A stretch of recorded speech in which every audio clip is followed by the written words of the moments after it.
team of the tournament for the Rugby Championship 2025. Let's go. Vamos. What a competition it has been. 6 amazing rounds of rugby, the best we've ever had.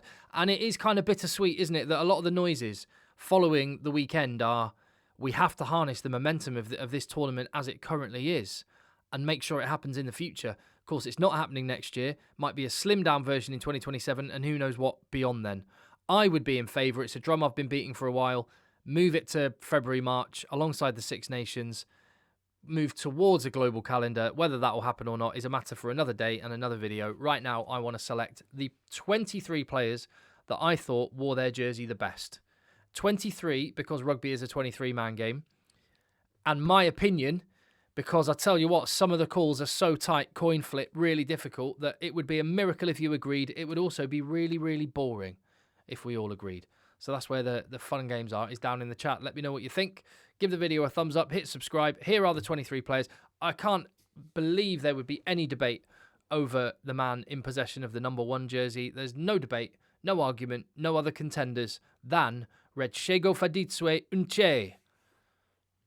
I mean, Oxenche is the best loosehead prop in the world, maybe the best prop in the world, one of the best rugby players in the world. Not that World Rugby will acknowledge that. In fact, it was about this time last year. In fact, no, it was mid-Rugby Championship last year when I began my campaign. In fact, it was when I was in South Africa during the Rugby Championship last year.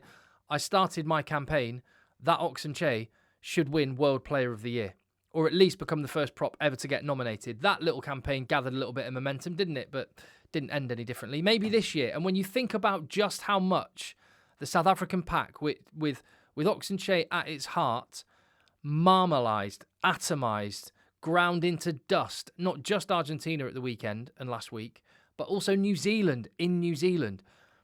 It's not normal. It's rare and special, and the scrum is rugby. It gives the identity, it gives the shape to the game, it makes it a sport for all shapes and sizes. So why not?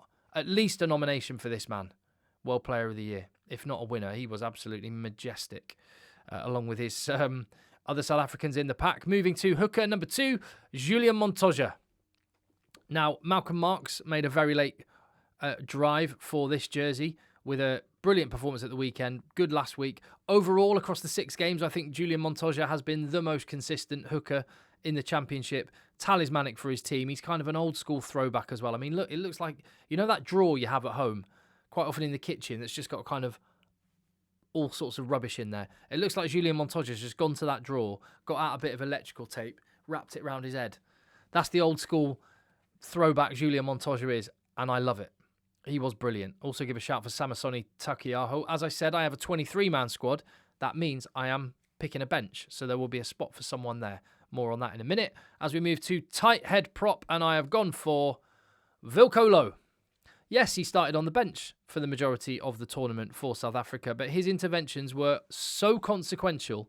That scrum in Wellington, I mean, one of the most beautiful things we've seen. We saw another scrum against the head at the weekend. In fact, actually, to be fair, at the weekend, Wilco Louw wasn't quite as dominant as he has been earlier in the tournament, but he has been absolutely incredible. I'd give a shout for Terrell Lomax, who had some good games, Thomas du Toit as well. Taniela Tupou had moments, but Wilco Louw was number 1 for me, was Quadzilla, which again, right, I love the fact that Quadzilla is starting to catch on as a nickname for Wilco Louw. I'm here for it. Use it. But I am going to lay claim to that. It was back in 2020 when he moved to England. He moved to Harlequins. And I saw this photo of him in his first training session for Quins. And as you can see, I anointed Wilco Louw, #Quadzilla. And yeah, please, that needs to continue. The guy is a freak and a brilliant rugby player as well. Into the second row, and we're sort of flip-flopping between South Africans and Argentinians at the minute. The second Los Pumas player is Pedro Rubiolo, one of the best young players in world rugby. And I love this guy. He just goes around, just puts his head in the spokes into ugly, dark places for his team. And he, you know, bearing in mind at scrum time and stuff, they've been getting marmalised the last couple of weeks. He has never, ever stopped. And I thought he was brilliant. I thought Eben Etzebeth could have got that jersey. But yeah, I loved the way Pedro Rubiolo played. And he shares a quality with his second row partner in my team of the week. Just relentlessness and just non-stop work. And Pedro Rubiolo and Ruan Norquia both have that in spades. Ruan Norquia, I've talked about this a bunch of times. Every time I've had the pleasure a few times in this Rugby Championship to watch this guy play in the flesh. He's unreal. I can't believe the amount of work he gets through. And every good team needs players like Ruan Norquia. I mean, for one thing, since he was kind of a fixture in the number 5 jersey, the second half of the tournament, the line-out's been sorted, hasn't it? But also, you just need someone who's willing to just go and hit rucks, and hit another ruck, and hit another ruck, and hit another ruck, in order to help other people do the things that they do. And he's such an unselfish, hard-working, really intelligent rugby player. Got a lot of time for Ruan Norquia. This guy is a god of a rugby player. In fact, I was in the pub on Friday night. There was an event ahead of the South African game, and I was chatting to a bunch of fans, and there was a South African chap who asked me who I thought the best South African player ever was, expecting me to go, down historic players, Brian Habana, Os Durant, all the rest of it, Danny Kerber, if you want to go even back further than that. I said without any hesitation, this guy. And I always feel privileged, and again, I've seen Pieter-Steph du Toit play a few times in the flesh this year. Every single time I do, I never ever take it for granted that I am watching one of the greatest players we've ever seen playing the game in real time. This guy's unbelievable. Marcos Kremer was really good. Tom Hooper was really good, but PSDT gets the number 6 jersey. I know he wears 7 for South Africa, but it's number 6 everywhere else in the world. He's blindside flanker. To open side flanker, number 7, Fraser McWright. It was a tough call. This is one of the tough ones. Ardie Savia, Fraser McWright. 50-50. I have been really strict with myself on this one, by the way, about only selecting players in the position that they played. So I thought about moving Ardie Savia to number 8. He played one game there. He played the rest of it at 7. So it was a straight shootout. Fraser McWright, best jackler in world rugby. And he was absolutely brilliant. Ardie Savia is amazing. There are spots on the bench, don't forget. Pablo Matera was brilliant as well. To complete the pack, Harry Wilson. We've got like 2 talismanic captains in the team. Julian Montoya at hooker, Harry Wilson. And those 2 men, and Harry Wilson in particular, have had a massive role in making this Rugby Championship the tournament that we have loved over the last couple of months. The way Harry Wilson has led his team following the absolute basket case that they were previously, along with Joe Schmidt, and turned things around. That win in Ellis Park, inspired by Harry Wilson, who had an incredible performance on that day.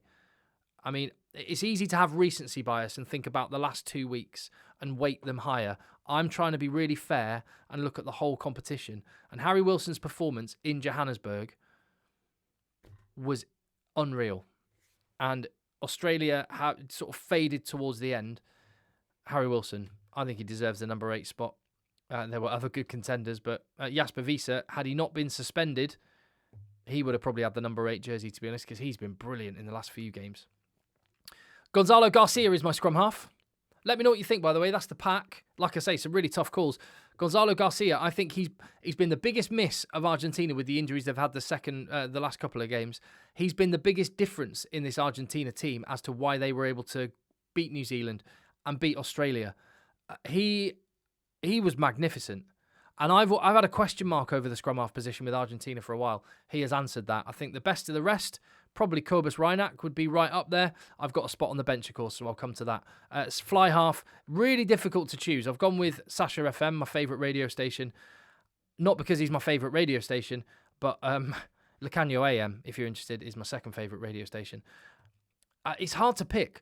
Thomas Albanese was great in the one game he played, but he was injured. Santi Carreras was decent, but didn't play most of it at 10. Marnie Lebock, when he played, was actually really, really good at times. Bowden Barrett was probably the most consistent of the players that played the whole tournament. Australia chopped and changed all the time. Sasha FM, when he's had his opportunities, I mean, that performance in Durban was probably the best individual performance, well, certainly of the tournament, maybe of the year. One of the best individual performances at international level I've ever watched. So on that basis, gave him the 10 jersey. Number 11 on one of the wings, Max Jorgensen. Caleb Clark was really good. Ethan Hooker had moments. Mateo Carreras had moments. But Max Jorgensen, again, you sort of have to weight all of the games evenly. And yes, Australia faded slightly the last couple of weeks against New Zealand. Max Jorgensen's first 3-4 weeks of the tournament, he looked like one of the best wingers in the world. And, you know, there's loads of talk about the great young players in world rugby, Wallace Satiti, Sasha Feinberg-Ngomazulu, Henry Pollock, and others. But Max Jorgensen is legit, and he is one of the best young players in the world, certainly wingers. And he was absolutely fantastic. And again, in Ellis Park, the guy was unplayable. Centre, Geordie Barrett.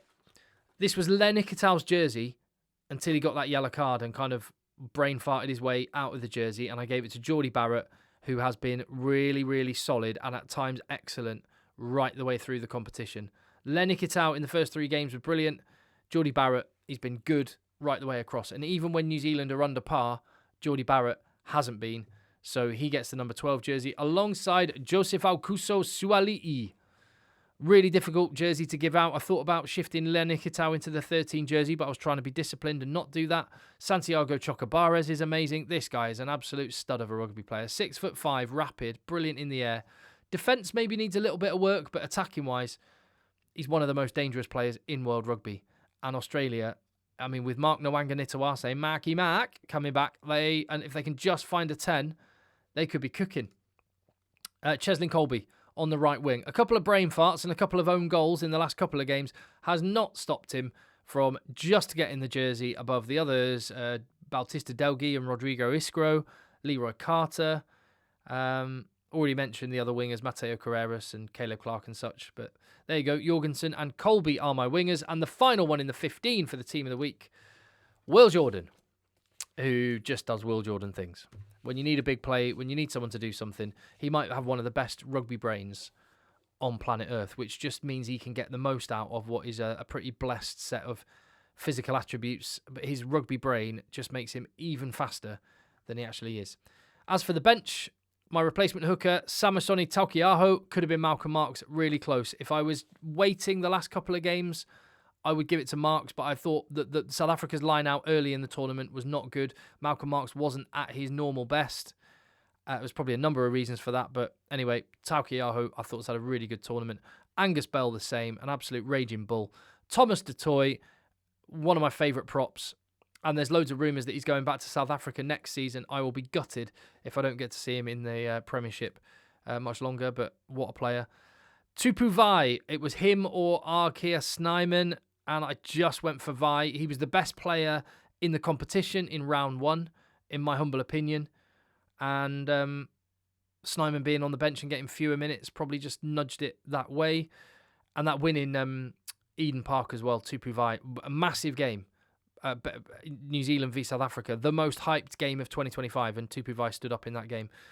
So I'll give him credit for that. Ardie Savia, absolutely brilliant. Just got the spot at the bench spot on the pine over Matera and Kremer. Kubus Reinach on the bench at scrum half. Damien Filemser, Swiss Army knife of a rugby player. And with not really a replacement fly half that was an obvious pick, I've gone for Willemser there because he was so good. And Juan Cruz Malia to complete the 23. I thought he was ace for Argentina. And there is the 23. So you have 4 Argentinians. You have 5 New Zealanders in the 23. Only 2 in the 15. You have 5 Australians. 4 of them in the starting lineup. Meaning, bit of quick maths, you have 6 South Africans in the starting 15. 3 more on the bench. 9. I think that makes sense. Yes, you could argue, I don't know, Malcolm Marx should be a hooker. You could argue Pablo Matera or Kremer deserve to be in there. It's really tough. This is my call. I'm waiting to see yours. Let me know what you reckon. I've absolutely loved the competition, and I totally agree with all the people saying it has to continue. Make it continue. But there is my team of the week. Team of the tournament for the Rugby Championship 2025. What do you reckon? Let me know.